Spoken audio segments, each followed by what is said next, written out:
This is insane. The Texans could be in a bidding war this offseason, and I know they don't have a lot of cap space, but there can be some moves made to boost the offensive line, and that would be huge. Texans, second most sacked team in all football last year. CJ Stroud got sacked 52 times. It was a tough right side, left side. You got Laremy Tunsil. You got Titus Howard. Go out and get a guy like Trey Smith. The Chiefs are not expected to use a franchise tag on their very great guard, if you would. You look at Trey Smith, what can he bring to the Texans? You have to try and sign this guy. And I know it's going to be hard because everyone's going to be trying to buy Trey Smith. You got the Commanders, the Bears, the Patriots. Everyone's looking for that offensive lineman. So that's why there could be a possibility of the Texans even looking for Trey Smith. That's incredible. Now, we saw it last year, but with Saquon Barkley, the Texans were interested in him, and they got a good second option in Joe Mixon. So if Trey Smith does not become a Texan, there's a good possibility they can get a good second option. But it's likely that Shaq Mason will not be on the team this offseason. Finally going to cut him. He brings a very big cap hit to this team, Nick Caley. And the plans for this offense is to control the run game and get in areas of getting the run game off the ground. And I know that sounds similar to what Bobby Slowick wanted to run last year, but looking at this new offense, if you can get rid of Shaq Mason, that's a big cap tank right there. You get $10 million freed up from Shaq Mason. Maybe make a couple moves to restructure, but that's enough. If you get rid of Shaq Mason, it's almost it's evident that the Texans are going to go get another guard, whether that's Trey Smith or another Kevin Zeitler or somebody that's a lower-end guard that we can plug and play, because Mason was there last year, and he really didn't play as expected, the veteran presence that he was. He was hurt half the year, and now you're paying him this massive contract for a veteran who's 31, 32 years old, so it's not looking good for Shaq Mason. However, you look at what the Texans are going to do outside of that. There's other guys you can go get on the interior. Tevin Jenkins, solid for the Bears. There's a couple guys, James Daniels, Kevin Zeitler, Will Fry. And yes, those guys are not the names of Trey Smith. Trey Smith was an absolute cornerstone for that Chiefs offensive line, and you definitely want to go get him. The reason the Chiefs aren't using their franchise tag on Trey Smith is because they're likely to lose their left tackle, and they're blindside the Patrick Mahomes, DJ Humphrey. So Mekhi Becton, even another good option that was there for the Eagles. He's been battling through some injuries. But overall, looking at what the Texans need to do this offseason, the two things they're going to plan on doing is getting a wide receiver and the offensive line. And the offensive line might be the first order of business just because you want to continue to have that strong run game. But even if it's a passing situation, you want to be able to pass first with CJ Stroud. You don't want him to get sacked 9 times in a divisional round playoff game if you get back to that point in time. So there's still a lot to look forward to this offseason for the Texans. And honestly, I didn't expect them to be in the talks for Trey Smith because they don't have a lot of cap space. We mentioned this. They have around $5 million in cap space. If they cut Mason, they'll free up around $5-10 million. That's a solid chunk.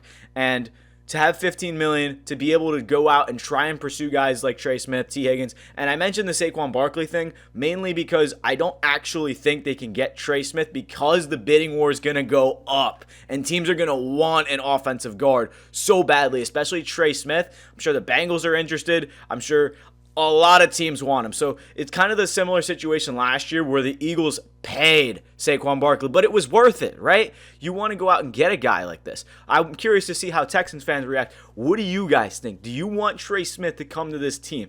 I think it'd be a great upgrade. It's just at the right price, right? You're looking at all these cap hit numbers. Laremy Tunsil, $28 million. You don't want to overpay for Trey Smith when you can get a budget beast like a Kevin Zeitler or somebody to just fill the role at right guard, because you can't have Kenyon Green back there. He was bad last year. He also got hurt. Titus Howard will maintain the left guard. Laremy Tunsil will maintain the left tackle position. It's a matter of the right side of the offensive line. Jarrett Patterson and Juice Scruggs have been fine, kind of the center position. It's that right guard and right tackle position. Patterson can stay at center. Scruggs can move to guard if he has to. And then the right tackle is really the main issue. Blake Fisher. And even if you get Trey Smith, you move him to tackle, you have to figure out what you're going to do with this offensive line, right? I think Smith would be a perfect plug and play at the guard position. You go out and draft a tackle, but I don't think they actually draft a tackle because they're interested in wide receivers. So the biggest thing here is Nick Caley's plans for the offense. What is this team going to look like next season? And you have to go out and spend big in free agency, even when you don't have a lot of money, right? Have to make moves, because that's the biggest thing in terms of getting back to the playoffs and getting to a championship, right? So there's still a lot of things to be done for this team, but looking at from an outsider's perspective, I think number one need, as much as I want another weapon to complement Nico Collins, you can get that in the draft if you have to. Matthew Golden, Tez Johnson, Emeka Ibuka, they can all fall. Now, I've done multiple mock drafts where they kind of don't fall, and the Texans might have to trade out for a receiver. But in terms of the guards, there's a lot that they can go for right now. And even if they don't get a guy like Trey Smith, don't expect the Texans to just be out for the count in terms of not getting an interior offensive lineman. They need an offensive lineman badly, especially in a couple weeks when they say, Shaq Mason, you're done. Because that will be a very big possibility, and there's other great guards that they can go out and get that are better than Shaq Mason. So Shaq Mason's a big kind of problem to what the cap situation is, because when you have $5 million and you're paying Tunsil 30, Hunter 23, Howard 23, Collins is getting a big chunk, Schultz is $14 million, Shire's $11 million, Stingley is getting up there because of his last year of his rookie contract. He's got to get paid soon. So Nick Caserio's got a mastermind plan he's got to pull off this offseason, and it all starts with getting players for this year. You can't worry about future years to come. I know that sounds dumb in a rebuilding, in a GM process. You want to rebuild for the future, but at the same time, you have to go out and get guys that are going to make this team better. You can't do nothing in free agency like the Cowboys did last year and expect your team to just be that much better. I love the Texans to death, and this is the team that has to make moves if they want to be back in the playoffs next year. Because when you have a subpar year and you fire your offensive coordinator and you don't have a wide receiver too, because Diggs has not been signed and Tank Dell is out for a while, that is the biggest problem. No offensive line, no wide receiver too. Those are the two biggest needs this offseason, and the Texans are in the race. The Chiefs could re-sign him. The Patriots are in a big cap situation. Bears, the Titans, and the Texans. The Texans could offer him the biggest contract, except the biggest problem is they'd be out of money, which is why I don't actually mind them going out and getting a Tevin Jenkins, a Kevin Zeitler, because that opens up the door for you to go get maybe a Juwan Jennings or some depth at wide receiver, because you don't want to spend all your money on one player, and we've seen this in the past with Nick Caserio. He loves to spend his money wisely. They signed Jeff Okudah to a minimum contract. Caserio is going to cook. And when he makes these moves, he's going to do them smartly. He's not just going to pay top dollar for Trey Smith just like every other team. Yes, it's a good addition, but he would probably rather spread that money around to, okay, offensive line, we need wide receiver, secondary help, cornerbacks, 2s and 3s, still need that. The linebacking core is pretty solid. You do need D-tackle depth. There's still a lot to look forward to for this team. The defense is the number one thing that has been improved and looks the best. The offense was the lackluster thing last year, and it all starts with offensive linemen because C.J. Stroud was sacked 52 times last year. And again, the sacks in the playoffs cannot happen, but in order to win now, you got to get rid of Shaq Mason. You got to try and pursue Trey Smith. If you can't get Trey Smith, you have other options. It's a big offseason, but to even see this potential article as a rumor, I don't mind going all in on Trey Smith. It's just a matter of what else can you pull off in the future.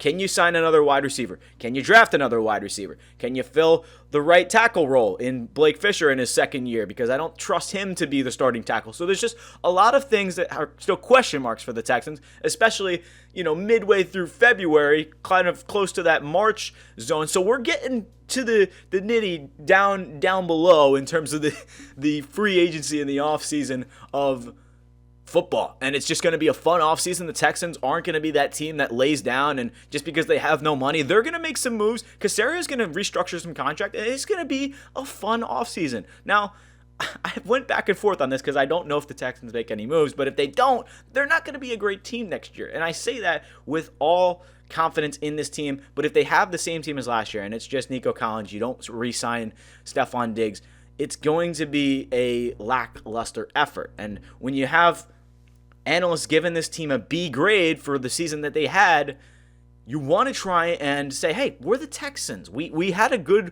offseason last year. We had Nico Collins, Stephon Diggs, Tank Dell, Joe Mixon, Dalton Schultz. That offense was supposed to be that firepower in a top 10 team. And instead, they kind of fell off offensively. And now this is the year to get back. Get the offensive line in order, get the receivers settled down, and have Stroud be a pass-first kind of team. Because that's what they can be. But it all starts with potentially grabbing Trey Smith or a number 2, somebody that can fill the right guard position well. Trey Smith is an elite guard, but if you can have a role player play guard, I'm fine with that. And then you go get a receiver.